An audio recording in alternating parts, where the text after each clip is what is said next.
Since version 5.5, automatic updates have been available for both WordPress plugins and themes, and shortly after, in WordPress version 5.6, the same standard was adopted to allow website administrators to opt in to automatic updates for major releases to the WordPress core too. But the question is, should you enable these automatic updates? The truth is that it depends. By and large, if we are looking at the wider WordPress ecosystem, the introduction of auto updates in WordPress core is absolutely a net positive. Similar to app updates on iOS, for lack of a better way to put it, most people don't like updating things, whether it's that they're afraid of change, don't know what the impact of an update could be, or quite simply don't even log into their sites. And when you have an open source ecosystem powering the majority of the web, as you might imagine, this becomes quite problematic. As a result, auto updates as a paradigm therefore also do make sense to have as a default.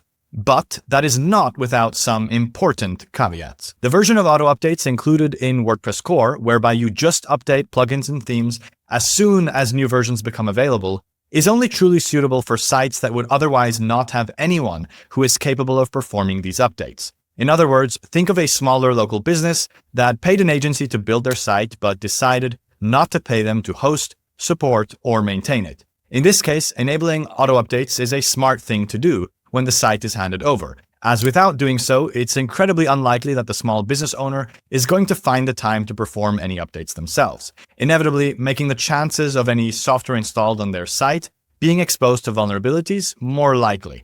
When doing so, the agency should just communicate that they should check their site occasionally, and if any issues arise, they will be happy to come in and take a look, for a price depending on your arrangement with your clients, of course. When properly communicated, doing this also serves as a way for you to showcase the value of hosting sites with you and continuing to work with clients on an ongoing, recurring basis. But in any case, this is by far the better approach than not updating anything to avoid any ad hoc work, just hoping for the best. Now, on the other hand, for more complex sites or ones that you do host and maintain as an agency or in-house technical team, you'll want a slightly different setup.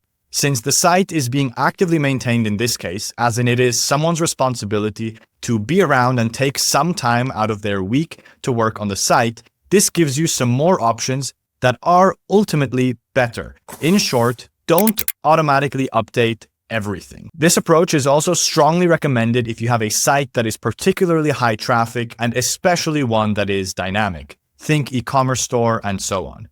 In these cases, you'll want to default to only immediately automatically updating software that is vulnerable. This allows you to update plugins, themes, and versions of the WordPress core on your own manual schedule, say once per week, for example, after which you can also perform additional testing to ensure that the updates don't have any material effect on the ability for your site to process payments from your customers or your clients' customers.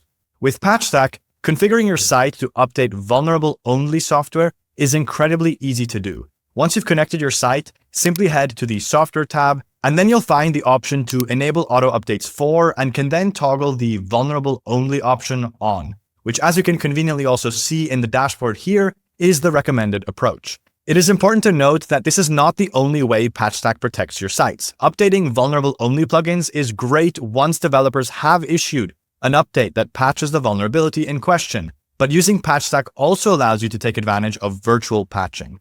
Simply put, even if a patch doesn't exist yet, using threat intelligence data based on how attackers will exploit it with malicious requests, using an approach similar to a regular web application firewall with some important distinctions, these requests can be blocked with very specific rules. At the time of recording, PatchStack has over 10,000 of these rules to protect every site that uses PatchStack from vulnerabilities. When you have specific rules relating to which plugins should auto-update and which shouldn't, this gives you the ability to run a more enterprise-grade, high-touch process that involves testing as well as backing up sites.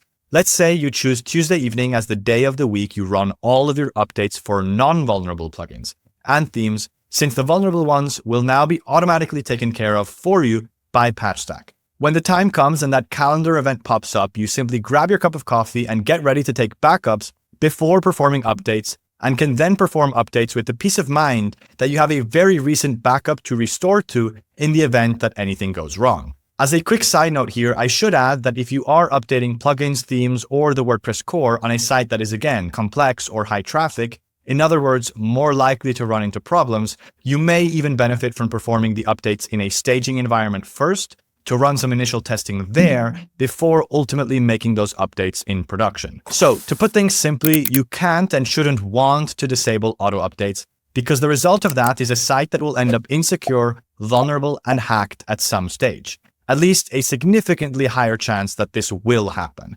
So either enable auto updates for everything, or if you want more granular control, we recommend only updating vulnerable software, plugins, themes, and core, with the help of PatchStack, and otherwise performing updates on a manual schedule. And by manual schedule, essentially not when nobody's in the office to step in if something goes wrong. Instead, say once a week, on a specific day, or maybe even every weekday, you can perform updates yourself. The upside of this, although it may just seem like more manual effort, is that you can actually test either manually or through using tools to take snapshots of your sites to ensure the updates aren't having an actual effect on your site that requires you to step in or take some action. Secure your sites with a superior automatic update workflow today. Start your free trial at patchstack.com, connect your site, and rest easy knowing PatchStack has your back. Thanks for watching. If you enjoyed this as much as I did, please like and subscribe, and I'll see you in the next one. Over and out.